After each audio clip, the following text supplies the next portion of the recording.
Hey everybody, it's a Mad Master here. I'm doing another installment of albums that changed my life. And I was thinking about this yesterday and today, and then I saw the friend posted a album from this band. But of course, this album is not the album. That album is not the one I'm choosing as this album. But I will tell this story because I was thinking about this recently. And this is really the album that really changed a lot of things in metal. I'll just say that. And that is Carcass's 1993 album, Heartwork. So the whole story with that basically begins in, and I mentioned it in another video recently too, by the way. I don't think it was, I don't remember which one. But anyways, the whole story with that is I was at this record store, and they had a tape for promotional use only, and it was Heartwork, and it just come out a couple months before. So I was like, I had heard like a couple of songs, here and there, and I knew they were like vegetarians, and I think I was at the time, which I'm not now, but I just kind of identified with it, I guess, like this like vegan, vegetarian, like politically correct thing back in the day.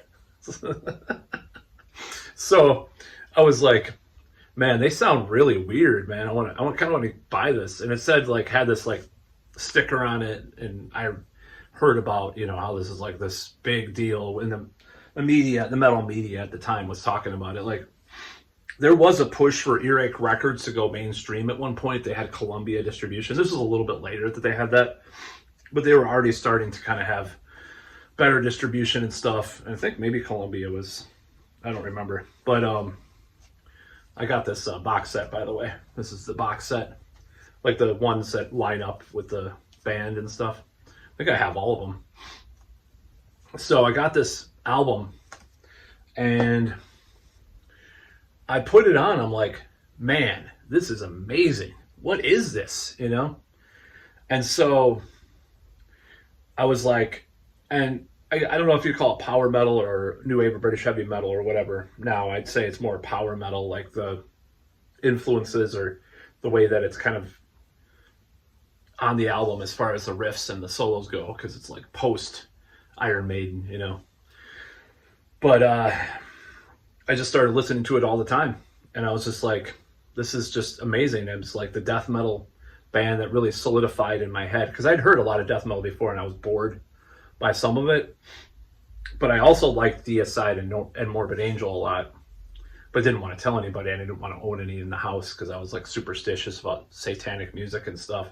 But I see this band live, this Lysergic, this cover band. Deicide and Morbid Angel was my friend at the time, so it was kind of an amazing moment when I heard Heartwork, and I was just like, geez, this is just so cool. And just such a, and I didn't think that kind of metal could have that much melody. I didn't really. So in a way, it's like one of the first mellow death albums. Of Dark Tranquillity, actually, the Skydancer album, which I also have, actually precedes this by several months. So technically, this is not the first mellow death album. And I think Dismember's, like some of their early stuff, has a little bit of more melody, more harmony guitars and stuff. And some other bands were kind of going closer to it as time went on. But yeah, that was like the first time I heard that.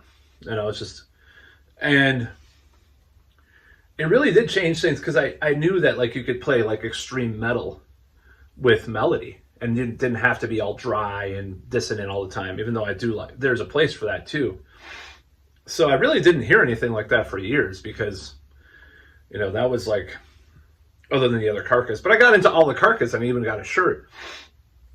And the thing is, I had the Definition shirt with the skull and stuff. I wish I had that original one, but I rebought it more recently. I rebought a lot of my shirts, not this one, but I rebought.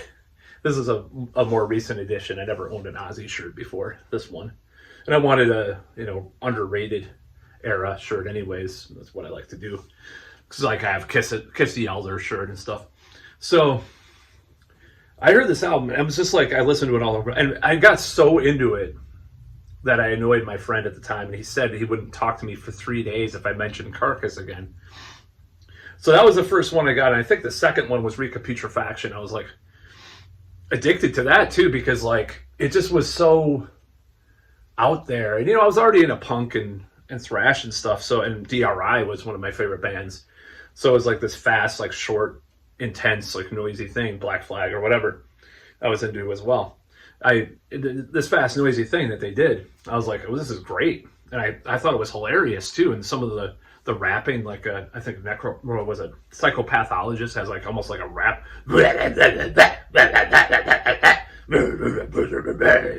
I can't remember the lyrics, but I'd have to read all the medical lyrics. I listened to it constantly, and those were the BBS days when I took the bus. And I went to the BBS gatherings, and I was starting to talk a little bit because I was a mute at the early ones, but I started to talk a little bit more. And it was around the time I got started talking to girls and stuff more. 1993 anymore.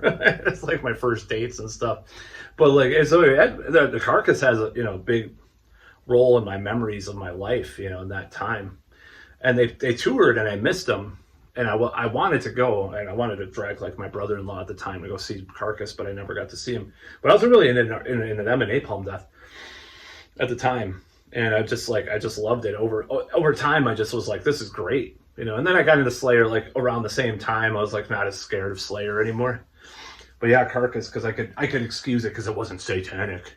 But I like the lyrics on this album. They're not as medical, more philosophical, or maybe political or whatever. But this album it stands up in the tone, guitar tones, 5150, 60, now 6505, which is right over there, by the way. I have that. Just the melody and just the intensity of that album, it blew everything away. Like it was just such a different kind of album. And really that was kind of the thing, because like when nu metal came around and didn't have the melody of something like Heartwork, it's like, well, either you go, to me, you should just go more extreme, or have a lot of melody, not just do this like in between kind of blah thing, where you're just like rapping over this one open chord riff, from Suburbia. That's why I hated nu metal so much, because I was already getting into cool stuff. I mean, I think about it being the late 90s, 1997 onwards, but 1993, 94, I was already into Carcass. I'd already heard this, And so that kind of prepared the way. That kind of paved the way for a lot of the more melodic extreme metal that I heard in years to come. And I didn't really realize there was more stuff like that for a while.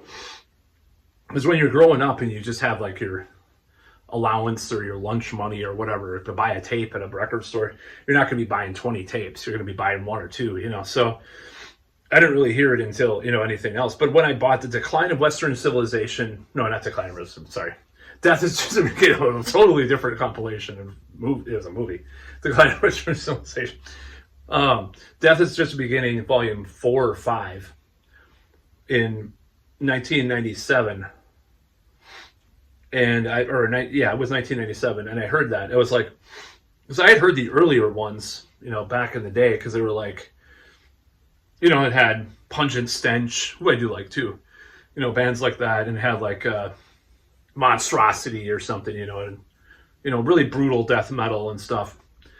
And then when I got that, I was like, wait, this is like Carcass paved the way for a lot of these bands, In Flames and like all these bands, and even like a lot of the black metal bands. It was like there was all this melody on it. It was like, this is weird. It's like they kind of gave birth to this whole revolution in metal in a certain way. Like, yeah, maybe not directly, but it kind of paved the way for the idea that you could be extreme and heavy and brutal at times, but also be melodic and have, virtuosity in a melodic sense, So, yeah, I thank this album for getting me into a lot of stuff. It was kind of a gateway album.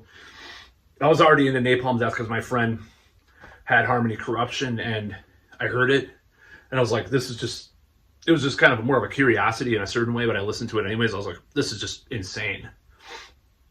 Oh, it's the Pantera video. That's where I mentioned Carcass and Napalm Death. So when I heard Pantera, I was like, yeah, it's all right. It's some good stuff. It's a little slick for my taste. It's pretty heavy. What's heavier than Pantera? brah. Let me go do some steroids. Just kidding. Yeah. J-Dog. This is my J-Dog impression. It was terrible. I was actually going to do a parody video. There's still ones. I was going to do a parody video, J-Dog, and then I decided to put it in my comedy bit, this little idea that I have. And that's going to be forthcoming, by the way. I'm going to do another comedy bit and probably record it live. So, yes, this... anyways, back to Carcass. I'm leaving, like our new president.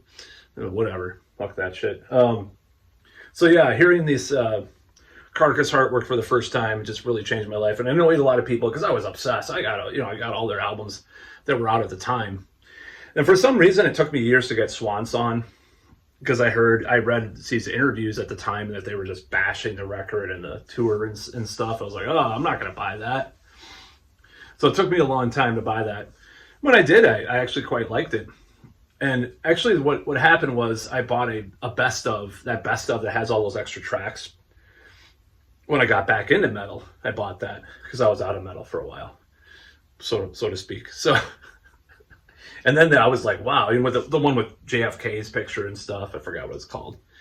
Anyways, that was quite a time of my life. But yeah, Carcass paved the way, and I loved Carcass, man. I loved it. I listened to it every day on my Walkman. I listened to Heartwork. I don't know if I had Heartwork on tape. I had the tape. Oh, I bought the tape. I didn't have CD for a long time. But I had Recon Putrefaction. I never had Symphonies of Sickness on tape back then. I had Necroticism, whatever, I had Tools of the Trade, Ripping Your Ribcage. That was one of my favorites, and I think that was on the CD of Necroticism. I can't talk tonight. That was on the CD. It was like an extra tracks, and I never had it separate at that point in time, but I would listen to that all the time. And in 1994, I was putting that on all the time. Now, at one point, I think I liked it more than Heartwork, but I don't think it ever really got that far. But I listened to that all the time. It was like that, and like the Doors. This is a period of time where I was listening to the Doors, Carcass, and Alice in Chains, and the Maiden and Priest. I was listening to, so it was just it's kind of an interesting time for me. And then Pink Floyd after that. That was when I got into Pink Floyd. So it's a really cool. It was in high school, and nobody, not a lot of people knew Carcass, but there was a guy on the BBS's named Carcass, and he was just a goofy metalhead guy. That was his handle and scream name.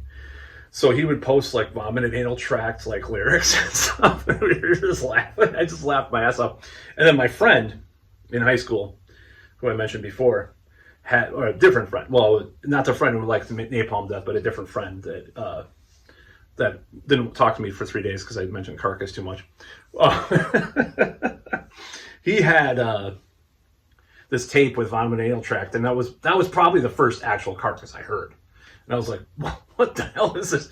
And it was funny. That's the thing. The thing is like, when I heard metal that was good, but it was funny, like, it kind of drew me in more.